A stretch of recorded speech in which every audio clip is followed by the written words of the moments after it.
Stephenville, Texas, 8 de enero de 2008. Eran las 6:30 de la tarde cuando el cielo rural se iluminó con algo que no estaba en ningún radar. La luz no venía del sol ni de ninguna fuente terrestre. Varios testigos vieron una enorme formación luminosa moverse en silencio. Algunos dijeron que parecía una nave, otros hablaron de luces blancas que se alineaban y desaparecían como si obedecieran órdenes invisibles. Un piloto aficionado, Steve Allen, aseguró que el objeto era inmenso, más grande que cualquier avión comercial, que volaba a una velocidad imposible y luego se detenía como si flotara en el tiempo, y lo más inquietante, no emitía ningún sonido. Las luces se desplazaban en formación, a veces en línea recta, a veces en V, cambiaban de dirección sin curva, sin inercia, sin lógica humana. Algunos testigos contaron hasta 10 puntos luminosos que se movían al unísono.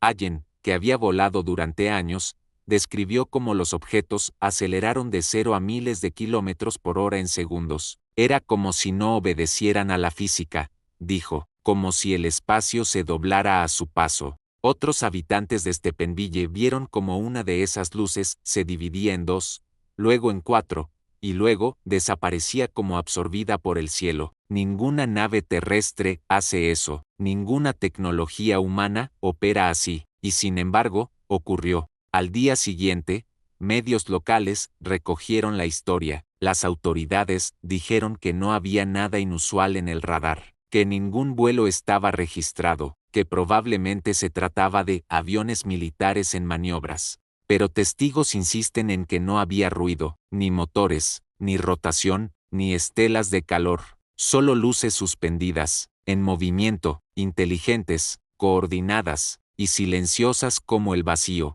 Una mujer afirmó que los objetos pasaron justo sobre su casa, las ventanas vibraron sin viento, la luz era blanca, pero parecía no iluminar nada, no proyectaba sombra, solo estaba allí, flotando como una presencia consciente. Semanas después, tras una solicitud de la organización MUFON, el gobierno se vio obligado a liberar datos de radar por una petición de transparencia, y lo que mostraron los registros contradijo por completo la versión oficial. Las grabaciones revelaban objetos no identificados que se movían a velocidades variables, en patrones erráticos, y que entraban y salían del espacio aéreo sin responder a ningún código de identificación. En una de las trayectorias, una nave invisible al ojo humano parecía seguir a un avión comercial sin ser detectada por la tripulación. Se movía detrás de él, al mismo ritmo, a escasos kilómetros, como si lo estudiara o lo escoltara.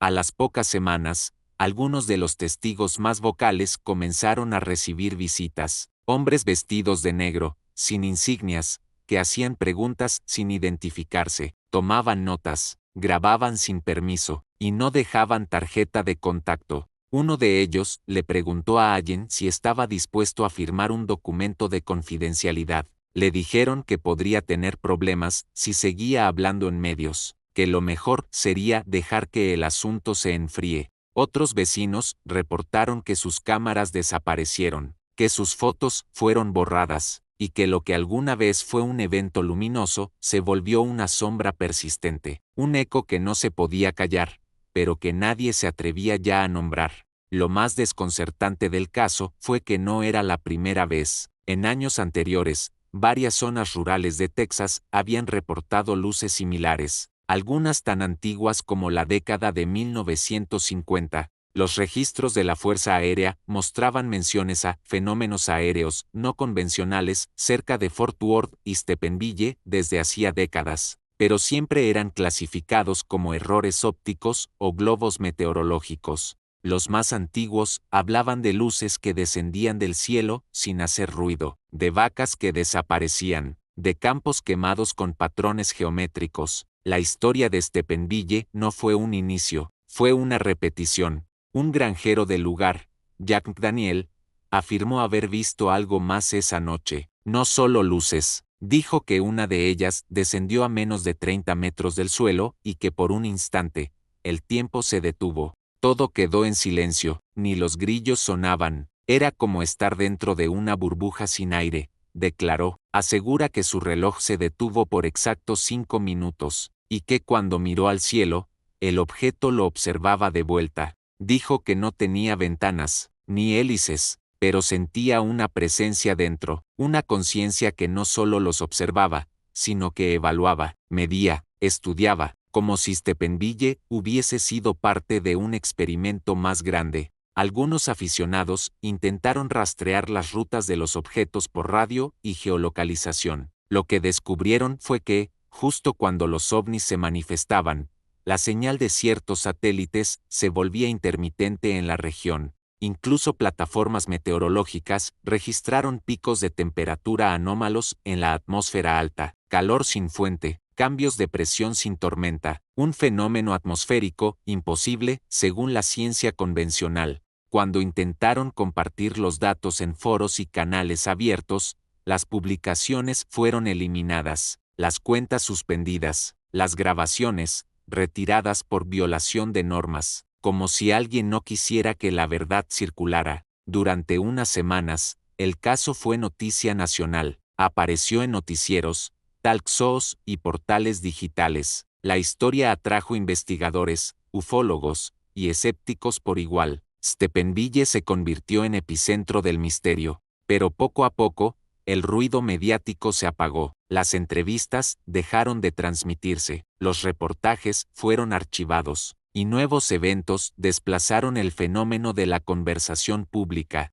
Una periodista que investigaba el caso dijo haber recibido instrucciones de su editor: "Déjalo ahí, nos han pedido no continuar". Cuando preguntó quién lo pidió, le respondieron: "Gente que no firma con nombre". En abril de ese mismo año, varios residentes aseguraron que las luces regresaron. Esta vez no eran 10, sino cientos, en formación, como una flota, cubriendo el cielo como una manta de estrellas artificiales. Las luces no descendieron, no se acercaron, solo se mantuvieron arriba, flotando por casi una hora, y luego, en sincronía perfecta, se desvanecieron en el horizonte, sin explosión, sin sonido, sin aviso. La policía recibió más de 200 llamadas esa noche, pero al día siguiente, nadie quiso hablar, como si algo en su memoria hubiera cambiado, como si el recuerdo estuviera contaminado por una sensación de duda implantada.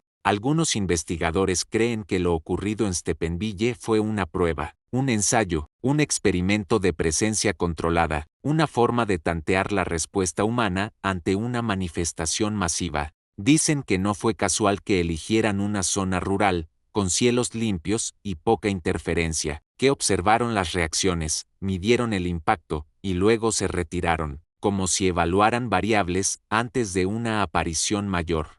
Otros van más allá, aseguran que fue una advertencia, una muestra de poder tecnológico, un recordatorio de que no somos los únicos, ni los más avanzados, y que el cielo, cuando quiere, puede tragarse la lógica sin dejar huellas. A día de hoy, muchos de los testigos iniciales han dejado de hablar. Algunos lo hacen por miedo, otros, por desgaste, y otros, porque dicen que sus recuerdos ya no son tan claros como antes. Steve Allen, quien fuera la voz principal del fenómeno, ya no concede entrevistas. Dice que su familia sufrió por la exposición, que lo que vivió fue real, pero que no puede probarlo. Los habitantes de Steppenwolf han aprendido a convivir con el silencio, pero aún hay noches en que las luces regresan, a lo lejos, en el horizonte, como una promesa incumplida, o como una verdad que se resiste a apagarse. El caso de Steppenwolf no es solo una historia de ovnis, es una fractura en el relato oficial, un agujero en la lógica que deja pasar el misterio como una brisa imposible.